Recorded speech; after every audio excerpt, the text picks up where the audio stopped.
ہم تین بھائی تھے۔ والد کے انتقال کو ابھی کچھ ہی دن ہوئے تھے اور ہم نے والد کی جائیداد آپس میں بانٹ لی، لیکن بوڑھی ماں کو رکھنے کے لیے کوئی تیار نہیں تھا۔ آخر کار فیصلہ ہوا کہ ماں باری باری سب کے گھر رہے گی۔ ماں چپ چاپ سنتی رہی اور اپنی باری کا انتظار کرتی رہی۔ جس دن میری باری تھی میں ماں کو لینے گیا تو وہ اپنے کمرے میں مصلے پر مردہ حالت میں ملی اور ان کے ہاتھ میں ایک پرچی تھی۔ میں نے وہ پرچی ان کے ہاتھ سے لے لی، جس پر لکھی تحریر پڑھ کر میرے پیروں تلے سے زمین نکل گئی، کیونکہ موسم گرما کی ایک دوپہر تھی جب سورج کی تپش نے آبائی مکان کے صحن کی بوسیدہ اینٹوں کو جھلسا دیا تھا اور ہم تینوں بھائی اسی صحن کے بیچوں بیچ کھڑے اپنے مستقبل کے سراب بن رہے تھے۔ والد محترم کے انتقال کو ابھی کچھ ہی عرصہ گزرا تھا، لیکن ان کی وفات کا سوگ منانے کی بجائے ہماری آنکھوں میں حرص اور طمع کی چمک نہایت واضح اور نمایاں تھی۔ مکان کی پرانی دیواریں، جن پر سے سفیدی جگہ جگہ سے جھڑ رہی تھی، اور پرانے لکڑی کے بھاری دروازے جو وقت کی گرد میں بری طرح اٹے ہوئے تھے، ہمیں کسی قدیم اور قیمتی ورثے یا خاندانی نشانی کی بجائے محض ایک ایسی بے جان شے لگ رہے تھے جسے بیچ کر ہم اپنی دنیا بسا سکتے تھے۔ بڑا بھائی، جس کی نظریں ہمیشہ سے دنیاوی مال و اسباب اور فائدے پر مرکوز رہتی تھیں، صحن میں کھڑا مکان کے طول و عروض کا تخمینہ لگا رہا تھا۔ اس کی آنکھوں میں وہ حساب کتاب چل رہا تھا جو کسی بھی خریدار کو متوجہ کر سکتا تھا، اور وہ زمین کے ہر ایک حصے کی قیمت کا اندازہ اپنے ذہن میں لگا رہا تھا۔ اس نے ایک گہری سانس لیتے ہوئے انتہائی سرد مہری سے کہا کہ والد صاحب کے دنیا سے رخصت ہونے کے بعد اب اس پرانے اور خستہ حال ڈھانچے کو سنبھال کر رکھنے کا کوئی جواز باقی نہیں بچا، اور ہماری عقل مندی اسی میں ہے کہ اسے جلد از جلد فروخت کر کے ہم اپنا حصہ وصول کر لیں، تاکہ ہر کوئی اپنی مرضی کی خوشحال زندگی گزار سکے۔ منجلا بھائی، جو ہمیشہ سے مالی مشکلات کا رونا روتا رہتا تھا، اس تجویز پر فوراً رضامند ہو گیا۔ اس نے اپنی بے صبری کو چھپانے کی ذرا بھی کوشش نہیں کی اور تائید کرتے ہوئے بولا کہ اسے اپنے مندے پڑے ہوئے کاروبار کو وسعت دینے کے لیے سرمایہ کی اشد ضرورت ہے، اور یہ مکان اس کے لیے ایک بندھے ہوئے خزانے کی حیثیت رکھتا ہے جسے کھولے بغیر اس کی حاجت پوری نہیں ہو سکتی،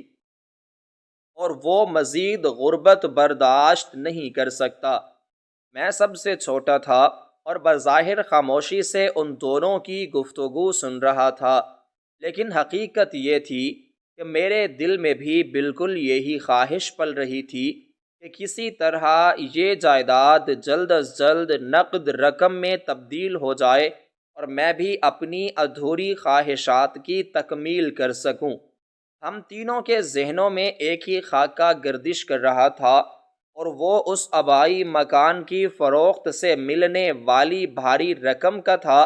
لیکن اس تمام تر منصوبہ بندی اور سنہرے خوابوں کے درمیان ایک بہت بڑی رکاوٹ موجود تھی، اور وہ رکاوٹ کوئی بے جان شے نہیں بلکہ ہماری اپنی بوڑھی اور ضعیف والدہ تھیں، جو اس مکان کے ایک تاریک کمرے میں اپنی یادوں کے سہارے زندہ تھیں۔ والدہ کے لیے یہ مکان محض اینٹ اور گارے کا ڈھانچہ یا کوئی مال تجارت نہیں تھا، بلکہ ان کی پوری زندگی کا نچوڑ اور ہمارے مرحوم والد کی آخری نشانی تھا۔ وہ اس گھر کے ہر کونے سے جذباتی طور پر جڑی ہوئی تھیں، اور ان کا کمزور وجود اس مکان کی بنیادوں کی طرح مضبوطی سے یہاں گڑا ہوا تھا۔ ہم تینوں بھائیوں کے لیے والدہ کی یہ وابستگی ایک ناقابل فہم اور پریشان کن بات تھی۔ ہم اکثر حیرانی اور غصے سے سوچتے کہ آخر ایک بوڑھی عورت کو، جس کی زندگی کے چند دن باقی ہیں،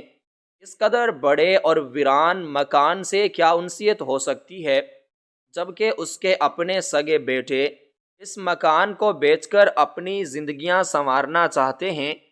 ہماری اندھی لالچ نے ہماری آنکھوں پر ایسی موٹی پٹی باندھ دی تھی کہ ہمیں والدہ کی بے لوث ممتا، ان کے پاکیزہ جذبات اور ان کی وہ تمام عظیم قربانیاں جو انہوں نے اس گھر کو بنانے اور ہمیں پالنے پوسنے میں دی تھیں، قطعی طور پر نظر نہیں آ رہی تھیں۔ صحن میں کھڑے ہوئے جب بھی ہماری نظر اس کمرے کے بند دروازے کی طرف اٹھتی جہاں والدہ موجود تھیں، تو ہمارے چہروں پر شدید بیزاری اور جھنجھلاہٹ کے تاثرات ابھر آتے۔ بڑا بھائی انتہائی تلخ اور طنزیہ لہجے میں کہتا کہ والدہ کو بھی حالات کی نزاکت کو سمجھنا چاہیے اور اس مٹی کے گھر سے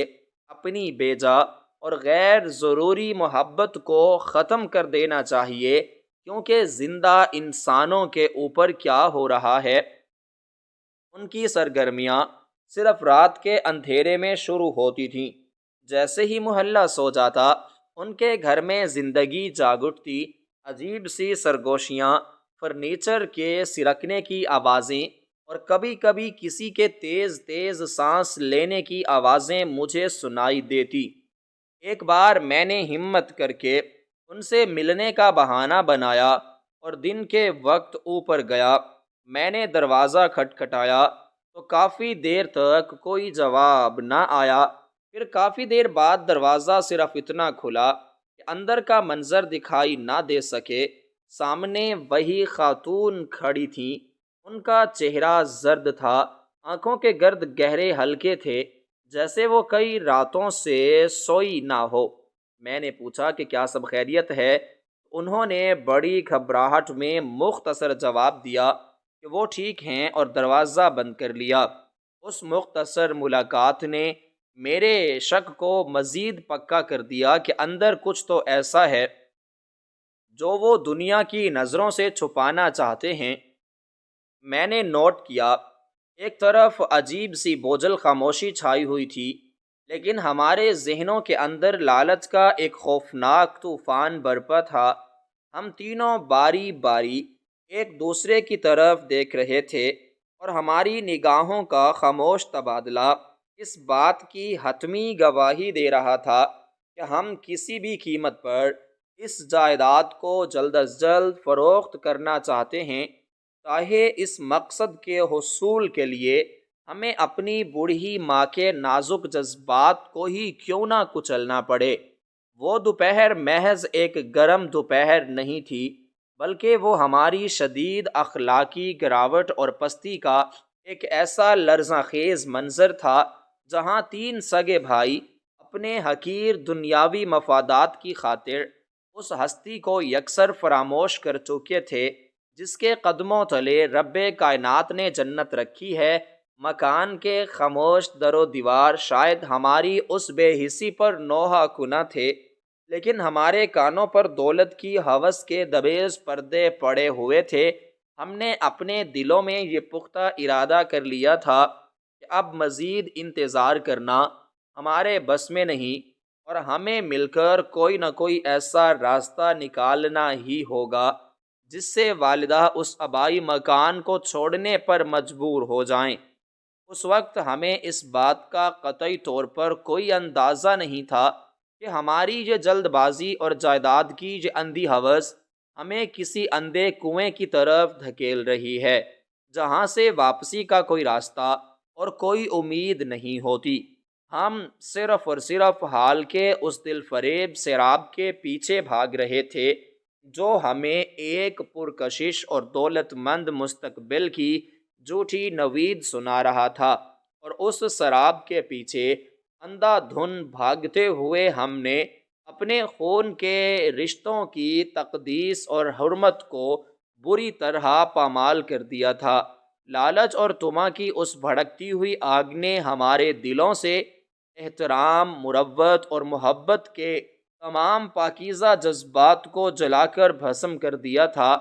ہم محض ایسے بے حس مشینی انسان بن کر رہ گئے تھے جن کا واحد مقصد کسی نہ کسی طرح اپنے باپ کی چھوڑی ہوئی اس جائیداد کو ہتھیا لینا تھا تاکہ ہم اپنی جھوٹی اور کھوکھلی انا کی تسکین کر سکیں۔ صحن کی وہ بوجھل اور گرم دوپہر ہمارے دلوں میں موجود طمع کی آگ کو مزید بھڑکا رہی تھی، اور اسی آگ میں جلتے ہوئے ہم تینوں بھائیوں نے اپنے قدم گھر کے اس اندرونی اور نسبتاً تاریک کمرے کی طرف بڑھا دیے جہاں ہماری بوڑھی اور ضعیف والدہ اپنی گزری ہوئی یادوں کے سہارے زندگی کے آخری دن کاٹ رہی تھیں۔ صحن سے کمرے تک کا وہ مختصر سا فاصلہ طے کرتے ہوئے ہمارے ذہنوں میں صرف اور صرف وہ دولت گردش کر رہی تھی جو اس مکان کی فروخت سے ہمیں حاصل ہونے والی تھی۔ کمرے کی فضا میں ایک عجیب سی خن کی اداسی اور پرانے پن کی مہک رچی بسی تھی جو باہر کی تپتی ہوئی اور بے رحم دوپہر کے بالکل برعکس تھی۔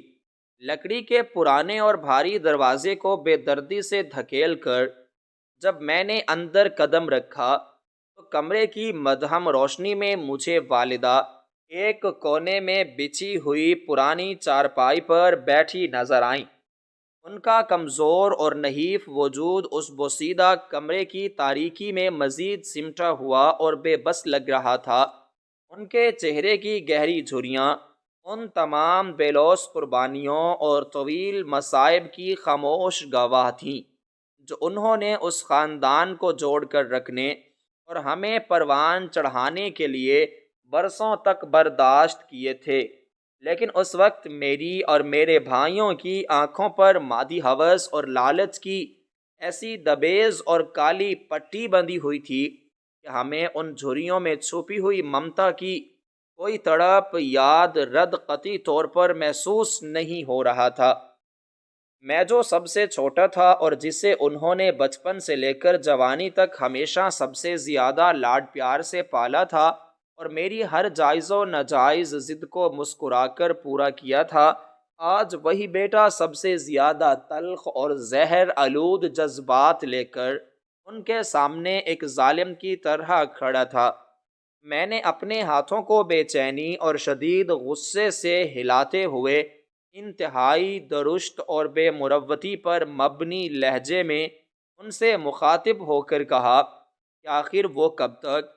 اس پرانے اور بوسیدہ مکان کی دیواروں کو اپنے سینے سے لگائے بیٹھی رہیں گی؟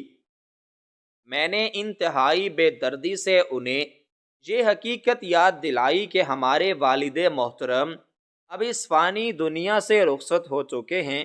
اور موت کی وادی سے ان کی واپسی اب کسی صورت ممکن نہیں،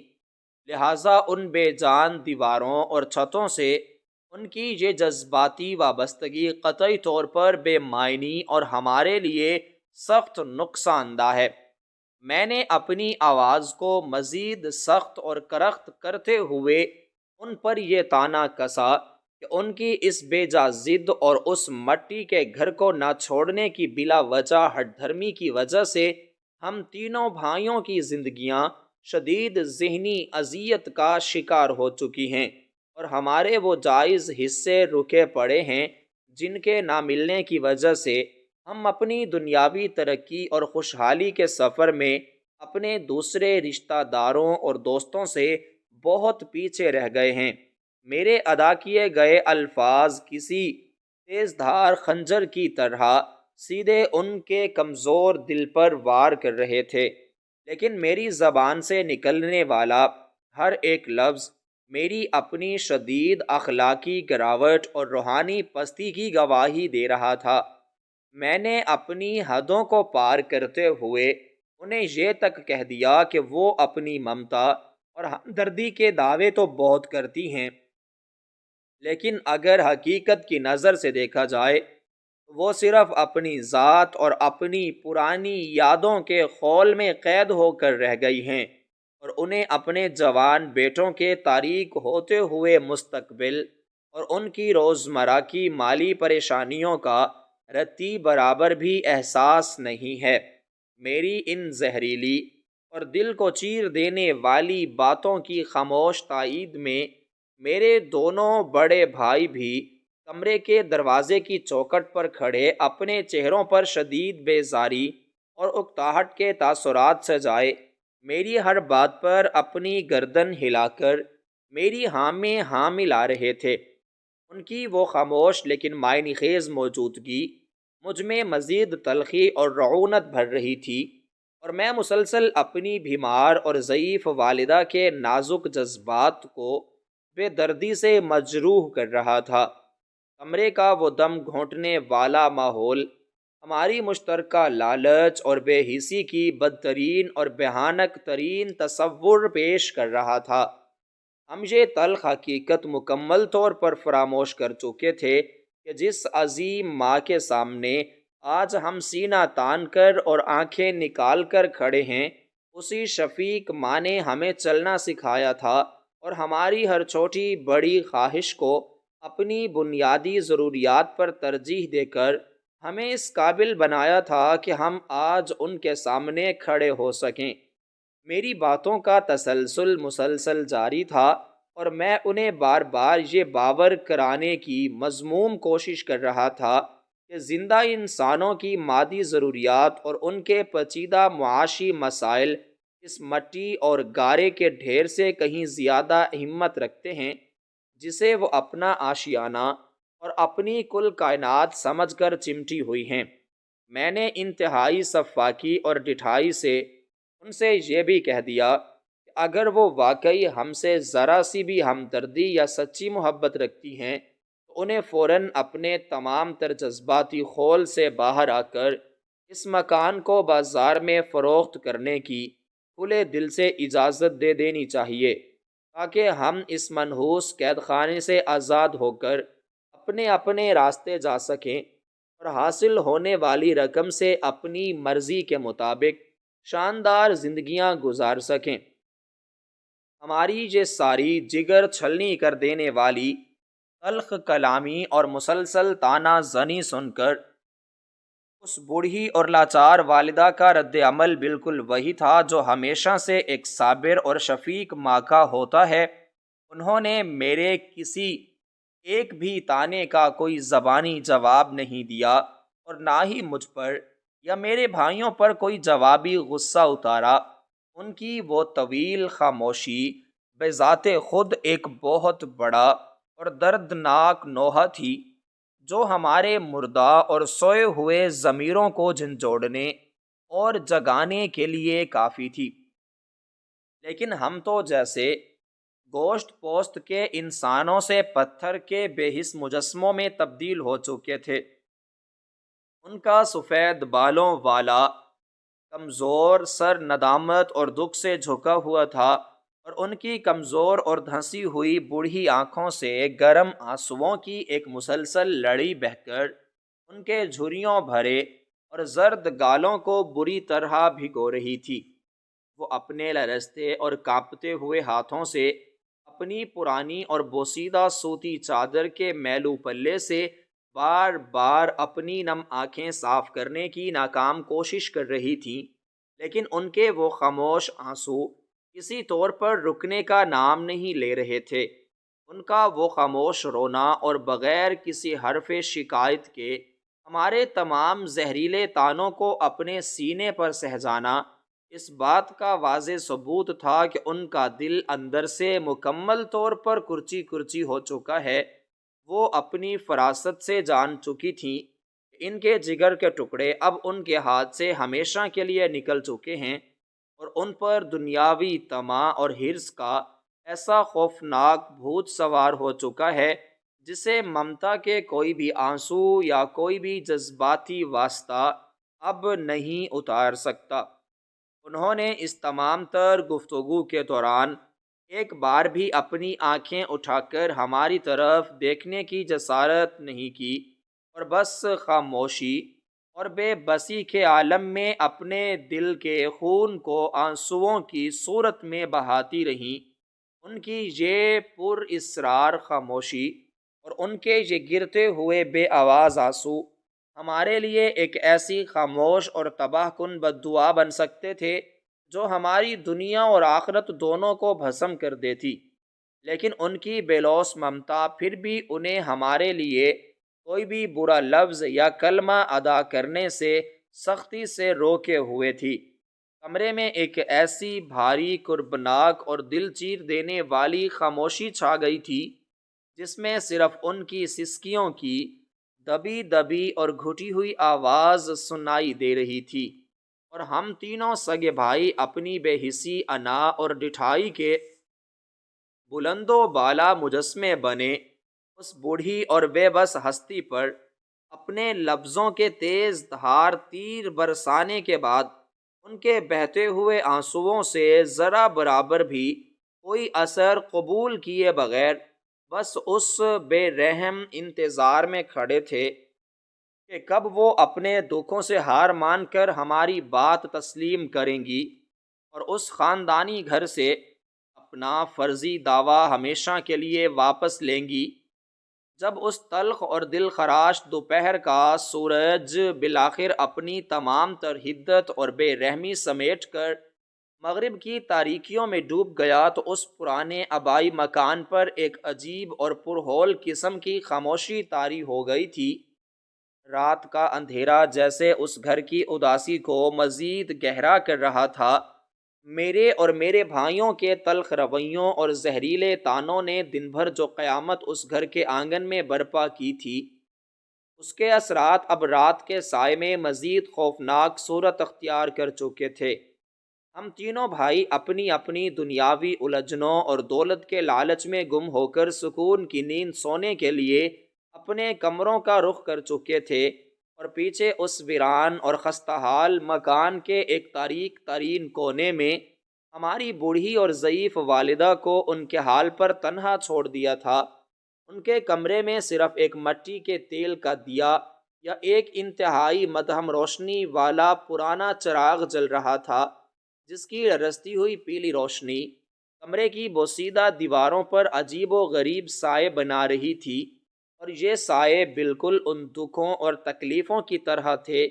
جو اس وقت ان کے کمزور دل پر چھائے ہوئے تھے۔ دن بھر کی وہ تمام جگر چھلنی کر دینے والی باتیں جو ہم نے اپنی کٹیلی زبانوں سے ان کے معصوم اور محبت بھرے دل پر نشتر کی طرح چلائی تھیں، اب اس تنہائی اور رات کی تاریکی میں انہیں مزید بے دردی سے ڈس رہی تھیں۔ ان کا کمزور اور نحیف وجود جو پہلے ہی عمر رسید گئی اور بیماریوں کے باعث ٹوٹ چکا تھا، آج اپنے سگے بیٹوں کے دیے گئے اس شدید جذباتی صدمے کے بعد بالکل ہی نڈھال ہو چکا تھا۔ انہوں نے انتہائی مشکل اور کپ کپاتے ہوئے ارادے کے ساتھ اپنے بستر سے قدم نیچے اتارے اور کمرے کے ایک کونے میں بچھی ہوئی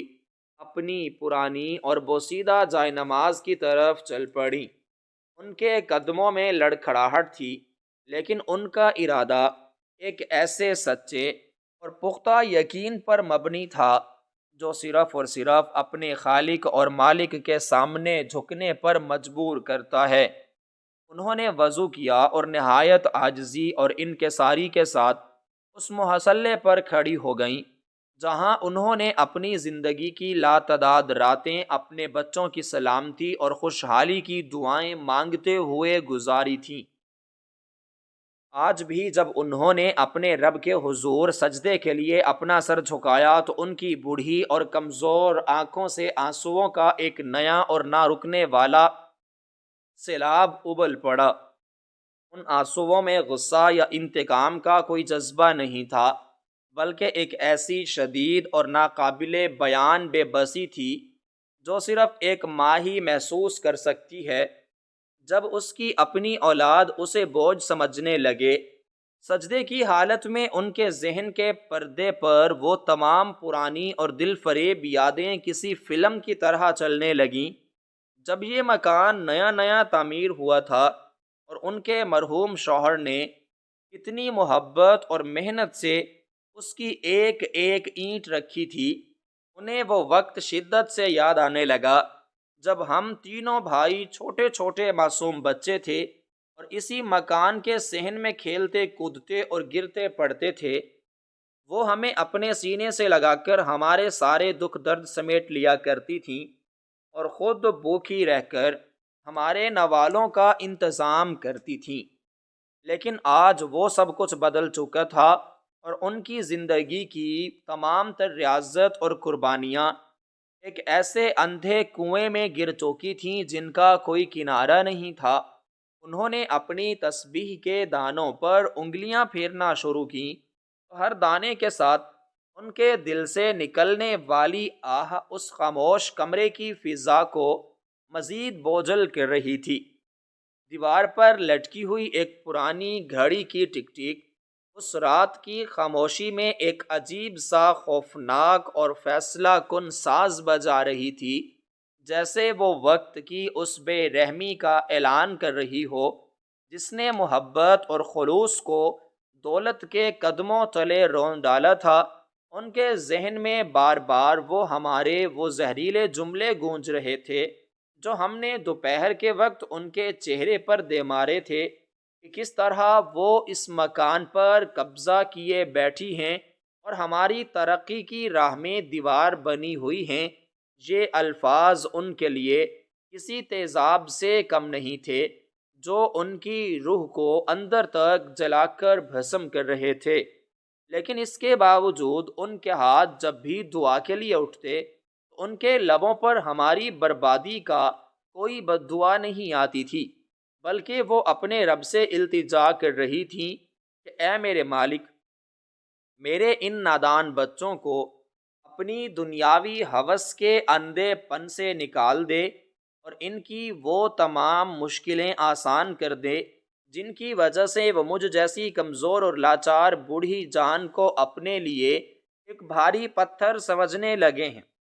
انہوں نے خود کو دنیا کے ہر رشتے سے مکمل طور پر کاٹ لیا تھا۔ اب انہیں نہ تو اس مکان کی بوسیدہ دیواروں سے کوئی لگاؤ باقی رہا تھا، اور نہ ہی ان بیٹوں سے کوئی امید وابستہ تھی جو چند کاغذ کے ٹکڑوں اور دنیاوی سکون کی خاطر اپنی جنت کو اپنے ہی ہاتھوں سے آگ لگا چکے تھے۔ ان کا دل جو کبھی اپنے بچوں کی ذرا سی تکلیف پر تڑپ اٹھتا تھا،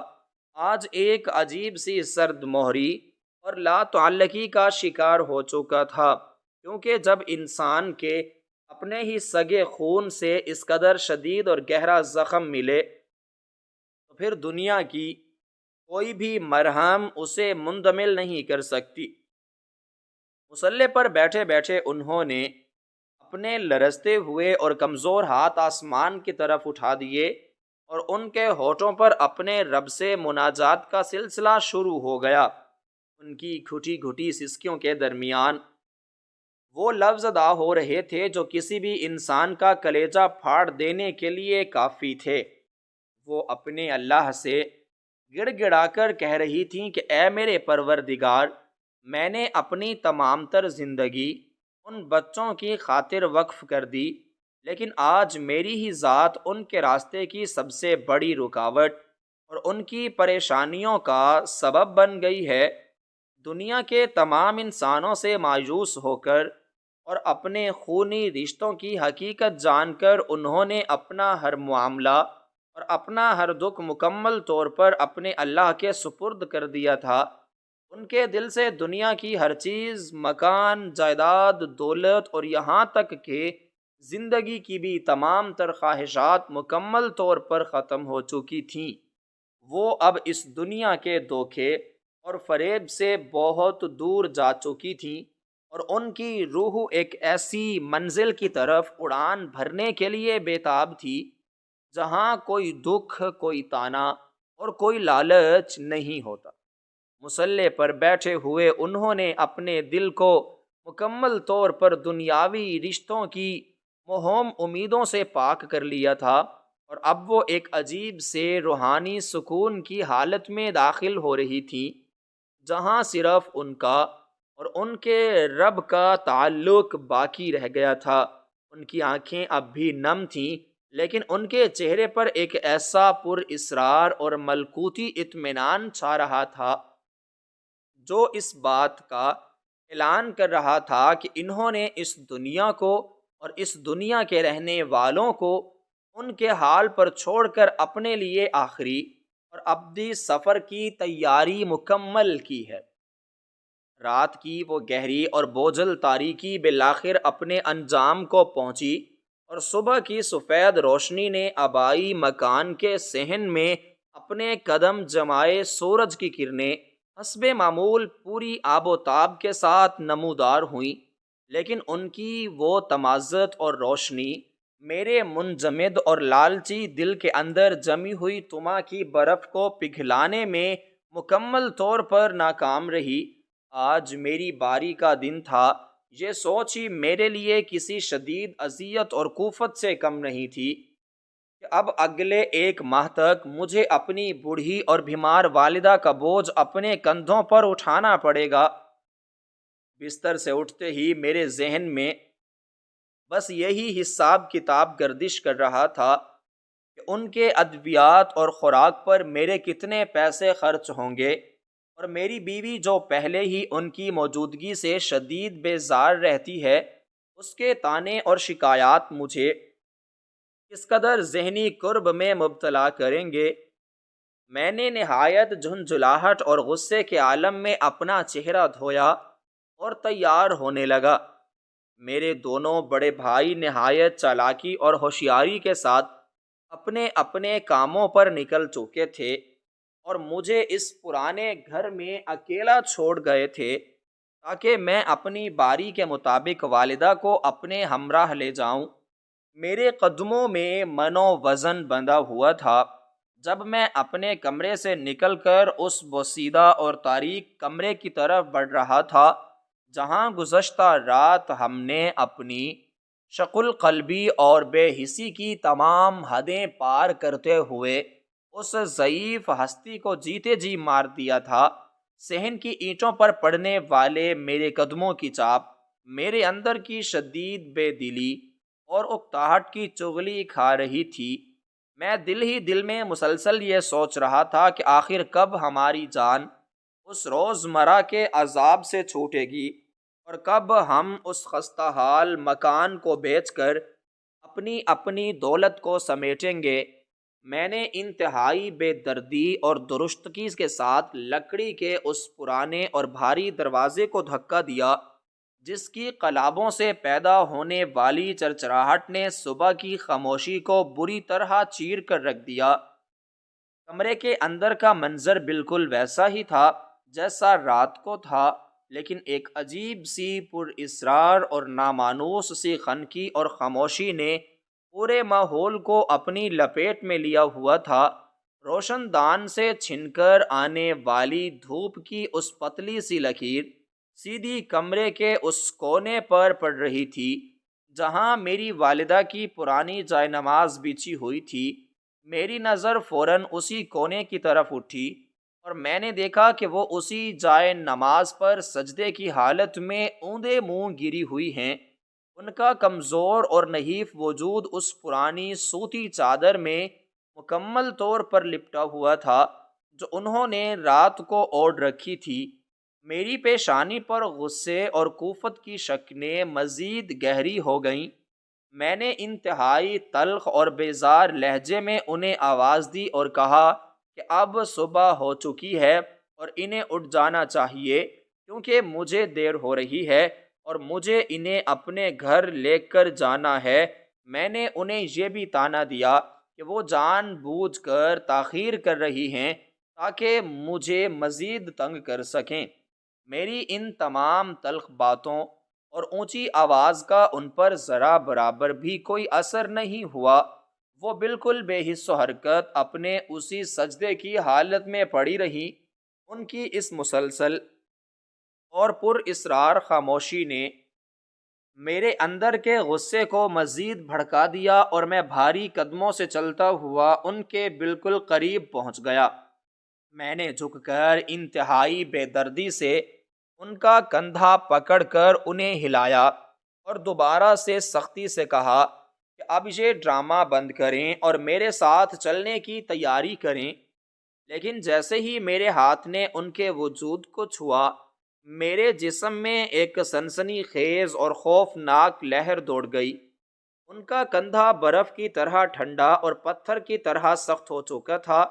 ان کے جسم میں زندگی کی کوئی رمق یا حرارت باقی نہیں تھی۔ میرا غصہ اور میری تمام تر جھنجھلاہٹ ایک ہی لمحے میں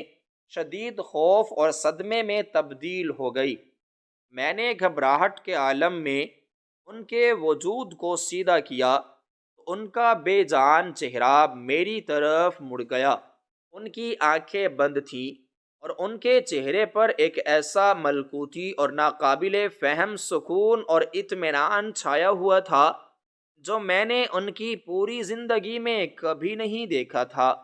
وہ دنیا کی تمام تر اذیتوں، ہمارے دیے گئے تمام تر تانوں اور جائیداد کے اس تمام تر جھمیلے سے ہمیشہ ہمیشہ کے لیے آزاد ہو کر اپنے خالق حقیقی کے حضور پیش ہو چکی تھیں۔ میری سانسیں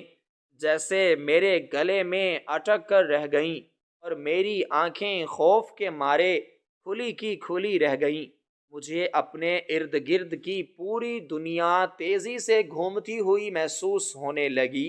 اور وہ تمام تر زہریلے الفاظ جو میں نے گزشتہ روز ان کے منہ پر مارے تھے اب کسی ہتھوڑے کی طرح میرے اپنے ہی دماغ پر برسنے لگے۔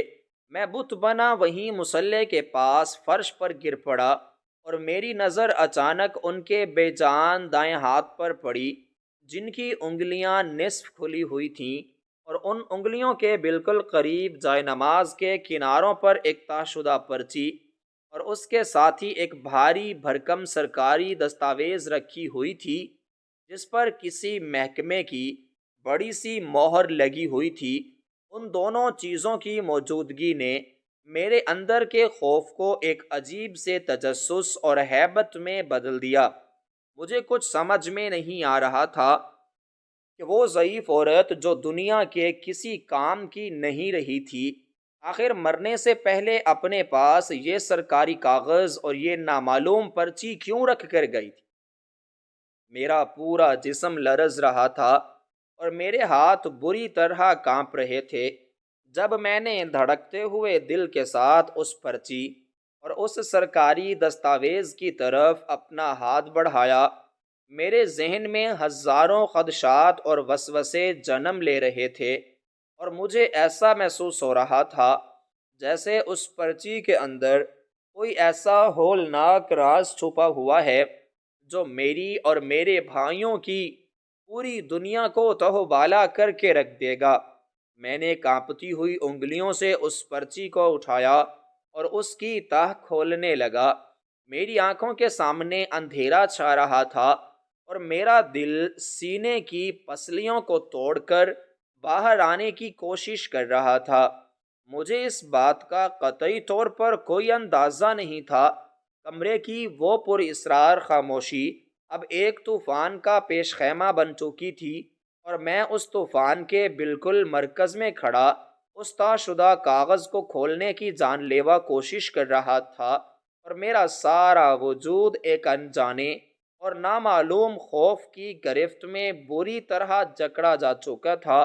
جس کا اختتام میری روح کی مکمل تباہی پر ہونے والا تھا۔ میں نے اپنے لرزتے اور کانپتے ہوئے ہاتھوں سے اس پرچی کی تہ کو کھولنا شروع کیا تو مجھے یوں محسوس ہو رہا تھا جیسے میری انگلیوں میں جان نہیں رہی اور میرے جسم کا سارا خون منجمد ہو کر رہ گیا ہے۔ کمرے کی اس پر اسرار اور خوفناک خاموشی میں اس چھوٹے سے کاغذ کے کھلنے کی سرسراہٹ کی آواز بھی مجھے کسی شدید اور ہولناک دھماکے کی طرح سنائی دے رہی تھی۔ میرا دل میرے سینے کی پسلیوں سے اس قدر زور سے ٹکرا رہا تھا کہ مجھے اپنی ہی تیز دھڑکنیں اپنے کانوں کے پردے پھاڑتی ہوئی محسوس ہو رہی تھیں۔ میری نظریں سب سے پہلے اس پرچی سے ہٹ کر اس بھاری بھرکم سرکاری دستاویز پر پڑیں جو اس طے شدہ کاغذ کے بالکل نیچے رکھی ہوئی تھی۔ اس سرکاری کاغذ پر کسی بڑے محکمے کی نمایاں اور گہری مہر ثبت تھی، اور اس کی پیشانی پر جلی حروف میں جائیداد کی منتقلی کے حوالے سے کچھ قانونی عبارات درج تھیں۔ میری دھندلائی ہوئی اور خوف زدہ آنکھوں نے جب ان قانونی سطروں کو پڑھنے کی کوشش کی تو میرے ذہن میں ایک شدید اور ناقابل برداشت جھٹکا لگا، کیونکہ اس دستاویز پر جائیداد کے اصل مالک کی جگہ میرے مرحوم والد کا نام سرے سے موجود ہی نہیں تھا، بلکہ وہاں میری اس بوڑھی اور ضعیف والدہ کا نام لکھا ہوا تھا، جسے ہم گزری ہوئی پوری دوپہر طعنے دیتے رہے تھے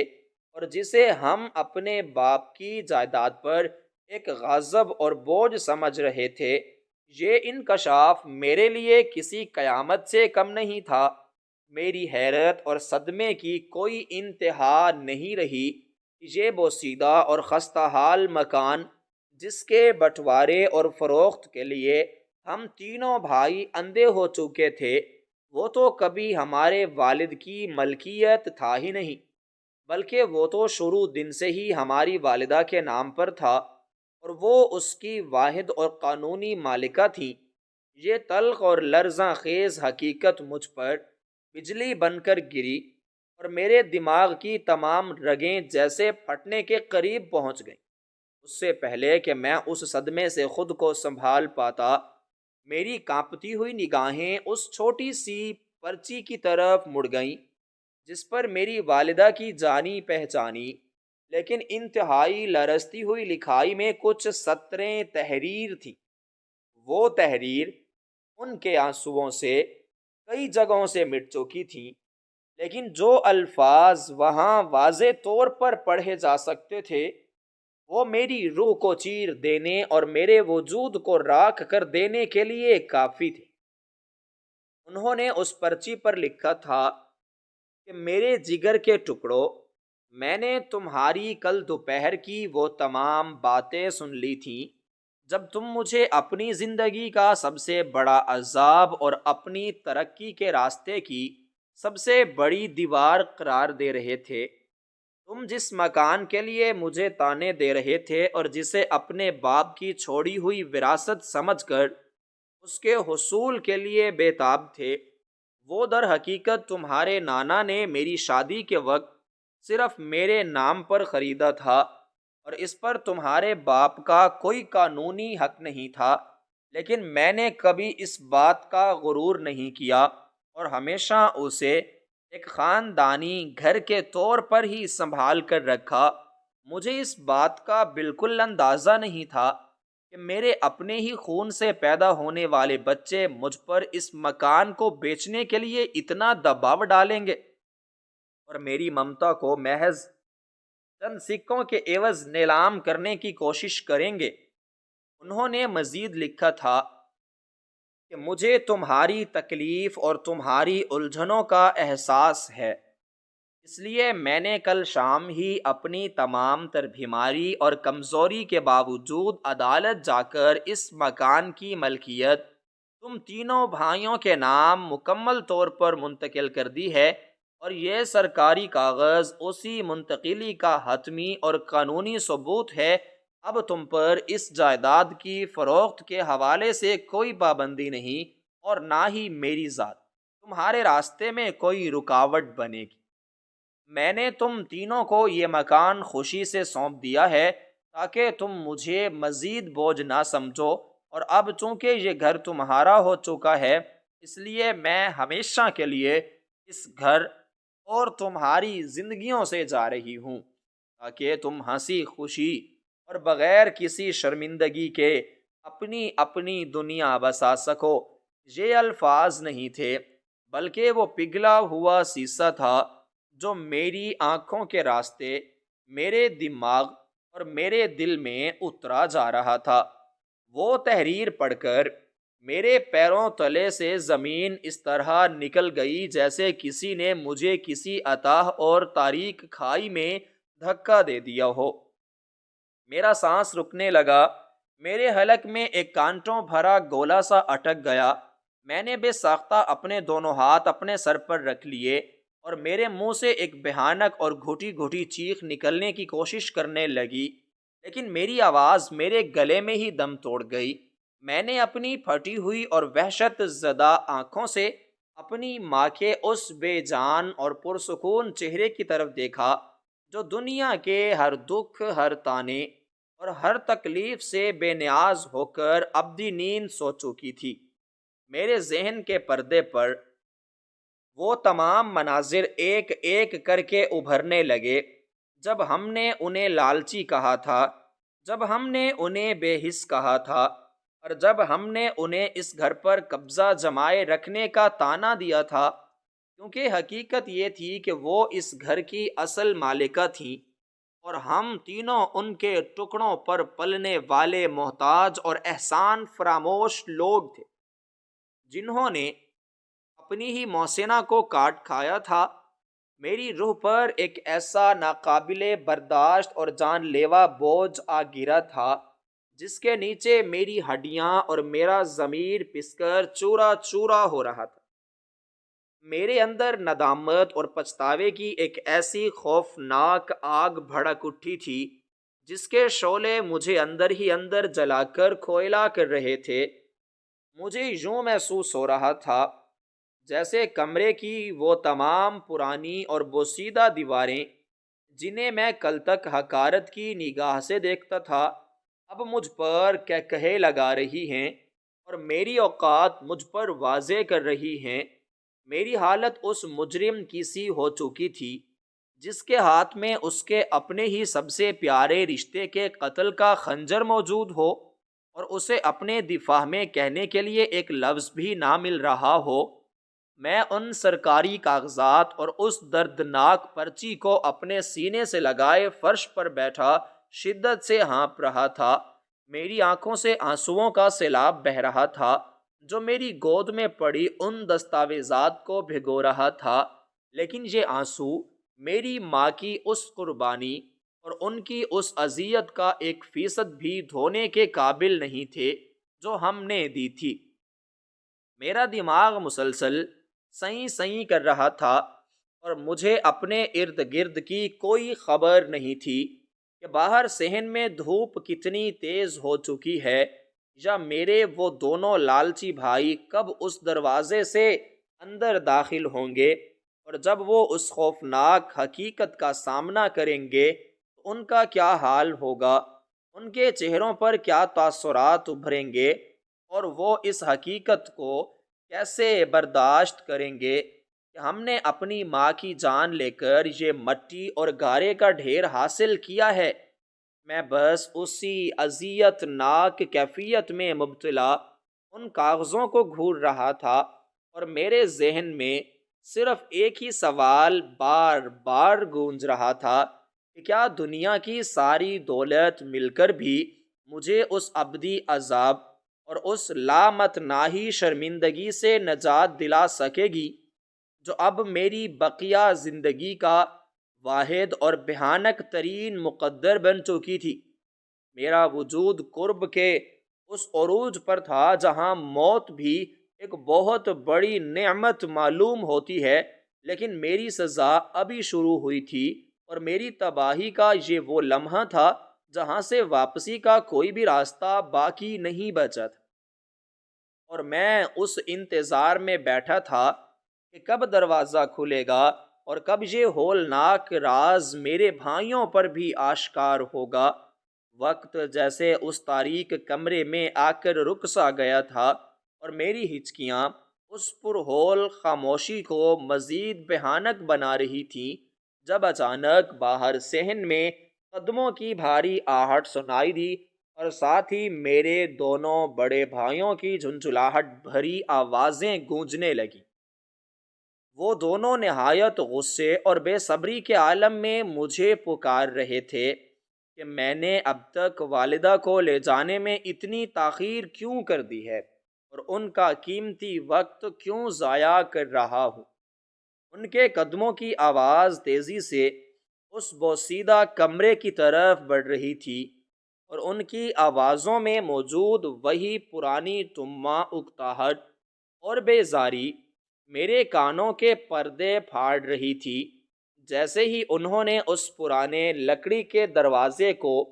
پوری طاقت سے پیچھے دھکیلا تو ان کی نظر سیدھی مجھ پر پڑی،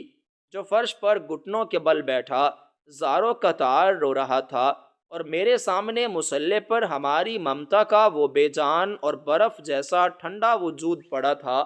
جو دنیا کی ہر اذیت، ہر طانے اور ہر تکلیف سے ہمیشہ کے لیے آزاد ہو چکا تھا۔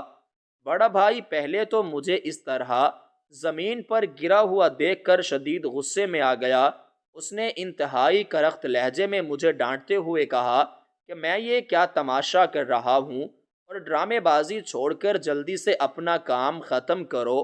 لیکن اگلے ہی لمحے جب اس کی اور منجلے بھائی کی نظر والدہ کے اس ساکت اور پرسکون چہرے پر پڑی تو ان دونوں کے قدم وہیں کے وہیں منجمد ہو کر رہ گئے۔ ان کے چہروں کی رنگت یک لخت اڑ گئی، ان کی آنکھوں میں ایک انجانا سا خوف اور ہیبت ابھر آئی۔ منجلے بھائی نے ہکلاتے اور کانپتے ہوئے مجھ سے پوچھا کہ والدہ کو کیا ہوا ہے اور وہ اس طرح بے حس و حرکت کیوں پڑی ہیں؟ میرے حلق میں جیسے ہزاروں کانٹے چبھے ہوئے تھے اور میری خشک زبان سے ایک بھی لفظ ادا نہیں ہو رہا تھا۔ میں نے انتہائی کرب اور اذیت کے عالم میں اپنے کانپتے ہوئے ہاتھوں سے وہ سرکاری دستاویز اور وہ آنسوؤں سے بھیگی ہوئی پرچی ان کی طرف بڑھا دی۔ بڑے بھائی نے تیزی سے جھپٹ کر وہ کاغذات میرے ہاتھ سے چھین لیے اور منجلا بھائی بھی اس کے کندھے کے اوپر سے ان سطروں کو بے چینی سے پڑھنے لگا۔ جیسے جیسے ان کی آنکھیں ان تحریروں پر دوڑ رہی تھیں، ان کے چہروں پر موجود وہ تکبر، رعونت اور لالچ جو گزشتہ دوپہر تک عروج پر تھا، اب ایک لرزہ خیز وحشت اور ناقابل بیان ندامت میں تبدیل ہو رہا تھا۔ جب انہوں نے یہ روح فرساں حقیقت پڑھی، یہ مکان جس کے لیے وہ اپنی سگی ماں کی جان کے دشمن بنے ہوئے تھے اور اسے مسلسل ذہنی اذیت کا نشانہ بنا رہے تھے، وہ تو ہمیشہ سے اسی بوڑھی ماں کی قانونی ملکیت تھا، اور اس عظیم ہستی نے مرنے سے پہلے اپنے قاتل اور احسان فراموش بیٹوں کے نام یہ پوری جائیداد رضاکارانہ طور پر منتقل کر دی ہے تاکہ وہ اسے مزید کوئی بوجھ نہ سمجھیں۔ ان کے ہاتھوں سے وہ کاغذات چھوٹ کر زمین پر گر پڑے۔ بڑا بھائی دھڑام سے وہیں دیوار کے ساتھ ٹیک لگا کر فرش پر بیٹھ گیا اور اس نے شدت جذبات سے اپنے دونوں ہاتھوں سے اپنا سر پکڑ لیا۔ اس کی آنکھوں سے وحشت اور جنون برس رہا تھا اور منجلا بھائی اپنے گھٹنوں کے بل گر کر دھاڑے مار مار کر اور سینہ پیٹ پیٹ کر رونے لگا۔ ان دونوں کی دلخراش چیخیں اور پکار اس ویران مکان کی دیواروں سے ٹکرا کر واپس آ رہی تھیں اور پورے صحن میں گونج رہی تھیں، لیکن اب ان چیخوں اور اس گریہ و زاری کا کوئی فائدہ نہیں تھا، کیونکہ جو شفیق ہستی ان کی ان تمام زیادتیوں کو معاف کر سکتی تھی اور انہیں اپنے سینے سے لگا سکتی تھی، وہ ابدی نیند سو چکی تھی اور اس کا فیصلہ اٹل تھا۔ ہم تینوں بھائی اس مٹی اور گارے کے مکان کے اصل اور قانونی مالک تو بن چکے تھے، لیکن حقیقت کی نظر میں ہم دنیا کے غریب ترین اور بدقسمت ترین انسان تھے، جنہوں نے چند حقیر سکوں اور دنیاوی ہوس کی خاطر اپنی جنت کو اپنے ہی ہاتھوں سے آگ لگا دی تھی۔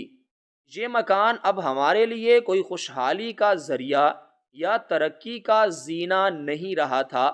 بلکہ یہ ایک ایسا ابدی قبرستان بن چکا تھا جس کی ہر دیوار، ہر کونا، ہر اینٹ تا قیامت ہم پر لعنت بھیجتی رہے گی۔ ہماری ساری زندگی اب ایک ایسے تاریک غار میں قید ہو چکی تھی جہاں سے نکلنے کا کوئی راستہ نہیں تھا، اور ہماری روحیں اس شرمندگی اور پچھتاوے کی بھڑکتی ہوئی آگ میں ہمیشہ جلتی رہیں گی